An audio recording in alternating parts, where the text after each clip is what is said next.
Oh, Vikki, Rude with Mindful Minute is back today. I'm reading January 3rd, and we are staying in the Book of Awakening by Mark Nepo. It goes like this: Unlearning back to God.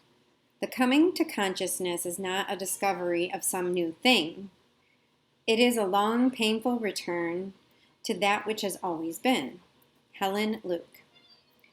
Each person is born with an unencumbered spot, free of expectation and regret, free of ambition and embarrassment, free of fear and worry, an umbilical spot of grace, where we each first touched by God. It is the spot of grace that issues peace. Psychologists call this spot the psyche. Theologians call it the soul. Jung calls it the seat of the unconscious. Hindu masters call it Atman. Buddhists call it Dharma. Rilke calls it inwardness. Sufis call it Quab. And Jesus calls it the center of our love. To know this spot of inwardness is to know who we are, not by surface markers of identity, not by where we work or what we wear or how we like to be addressed, but by feeling our place in relation to the infinite and by inhabiting it. This is a hard, lifelong task, for the nature of becoming is a constant filming over where we begin. While the nature of being is a constant erosion of what is not essential, each of us lives in the midst of this ongoing tension, growing tarnished or covered over, only to be worn back to that incorruptible spot of grace at our core. When the film is worn through, we have moments of enlightenment, moments of wholeness, moments of satori, as the Zen sages term it, moments of clear living when inner meets outer, moments of full integrity of being, moments of complete oneness. And whether the film is a veil of culture, of memory, of mental or religious training, of trauma or sophistication, the removal of that film and the restoration of that timeless spot of grace is the goal of all therapy and education. Regardless of subject matter, this is the only thing worth teaching: how to uncover that original center and how to live there once it is restored. We call the filming over a deadening of heart, and the process of return, whether brought about through suffering or love, is how we unlearn our way back to God. The activities recommended: number 1, close your eyes and breathe in your way beneath your troubles, the way a diver slips to the depth of stillness that is always waiting beneath the churning of the waves. 2, now consider 2 things you love, such as running, drawing, singing, birdwatching, gardening, or reading. Meditate on what it is in each of these that makes you feel alive. And number 3, hold what they have in common before you and breathe slowly. Feel the spot of grace these dear things mirror within you. And this idea of this film being worn, I'm around a 3-year-old and a 1-year-old every week, 2 days a week, and it's interesting to me how pure and free and in the moment that they are.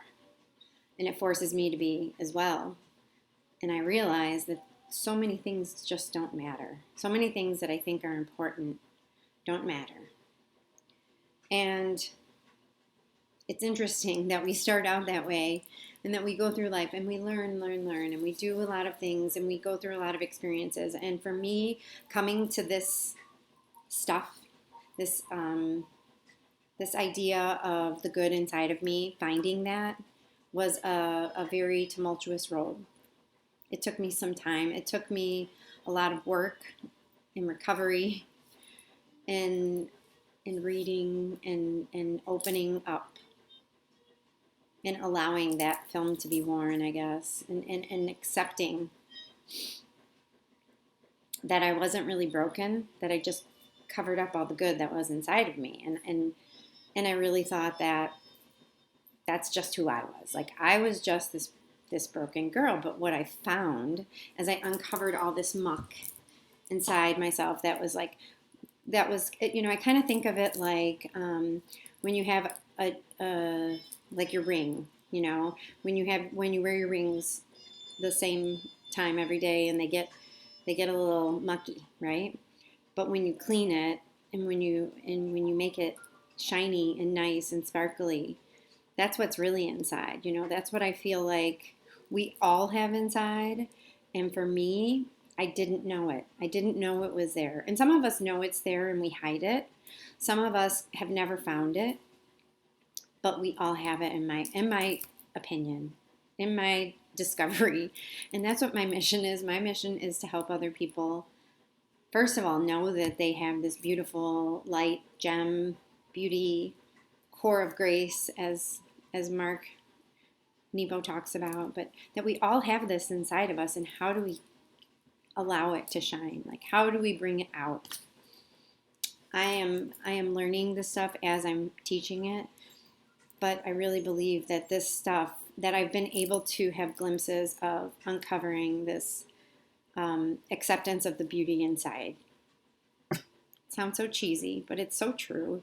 And I don't even know how to explain it the right way in words, but I just know it's there. And I know it's there within me, within you, within. And I just want to help other women and men, other humans, discover, know that it's there, uncover it. And that's my job right now. That's how I want to serve. So I hope that I do that. I hope that these readings help you uncover that, because they sure, whew, so far there's only been 3, but they really are. I'm so glad that this was put in front of me, that somehow this popped up on a 3-minute or maybe a 7-minute drive from my good friend's home, and a little bit of a podcast. And I found it, and I just really feel like I'm meant to learn this stuff and uncover it.